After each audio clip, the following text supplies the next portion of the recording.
Pernah nggak sih Anda berhenti sejenak dan mikirin satu pertanyaan yang kayaknya jadi dasar dari banyak banget struktur di masyarakat kita?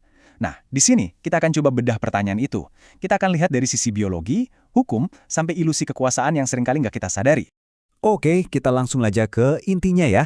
Ini dia pertanyaannya, kalau kehidupan itu lahir dari rahim perempuan, kok bisa sih di begitu banyak tempat di dunia ini, laki-laki yang jadi dominan?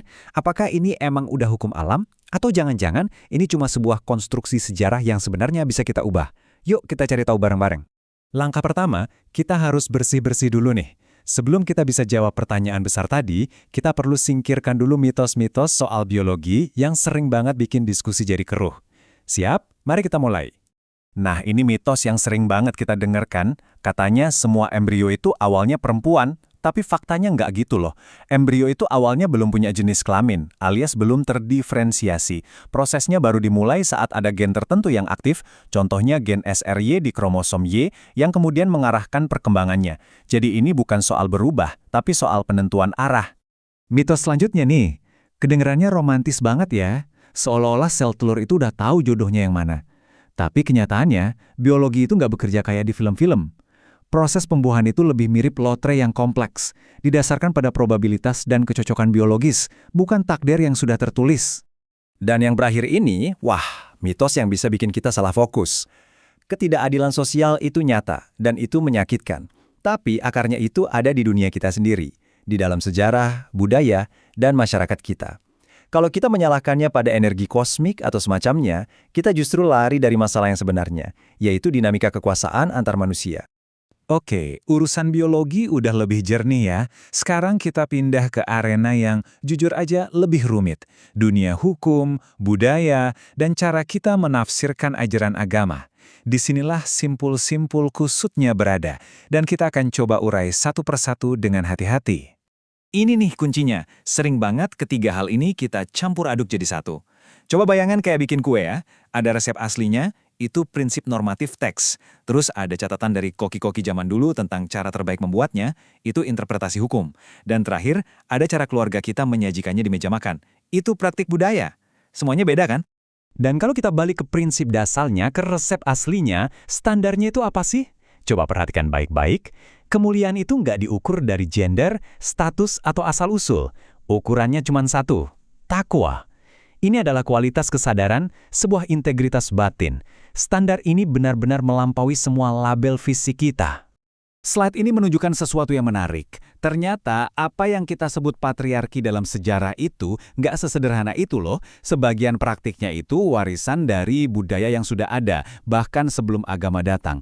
Dan sebagian lagi itu adalah respon yang praktis terhadap kondisi zaman itu. Misalnya butuh struktur yang jelas untuk perlindungan finansial atau keamanan keluarga. Oke, kita udah ngomongin biologi, udah ngomongin hukum. Sekarang kita sampai ke jantung pembahasannya. Kita akan coba lihat bahwa akar masalahnya mungkin sama sekali bukan tentang laki-laki versus perempuan. Coba kita geser sedikit cara pandangnya. Gimana kalau konfliknya sebenarnya itu bukan pertarungan di luar, antara laki-laki melawan perempuan, tapi pertarungan di dalam diri setiap individu, antara kesadaran kita yang murni melawan ego kita. Terus ego itu apa sih sebenarnya? Gampangnya gini, ego itu adalah dorongan dalam diri kita yang selalu pengen berkuasa, pengen ngontrol, pengen dominan. Dan yang paling penting, dorongan ini nggak punya jenis kelamin.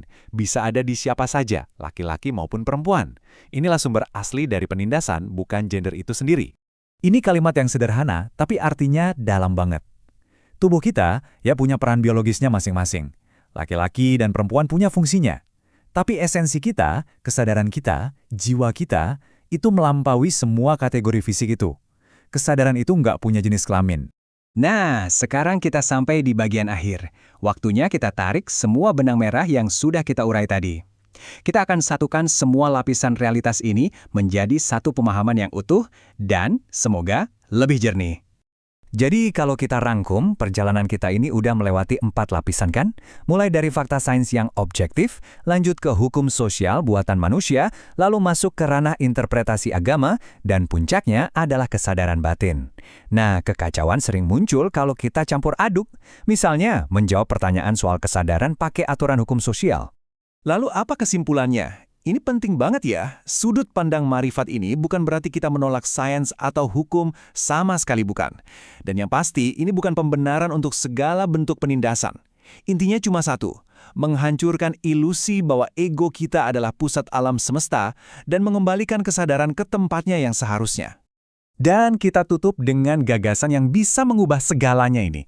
Bayangin deh, kalau kita semua bertindak dari kesadaran, bukan dari ego. Tiba-tiba, seluruh permainan berubah. Dominasi nggak lagi relevan, karena kekuasaan itu jadi amanah. Otoritas menjadi tanggung jawab, dan semua hubungan berubah menjadi kemitraan. Mungkin alam semesta ini nggak pernah kacau. Mungkin yang perlu diluruskan cuma kesadaran kita saja.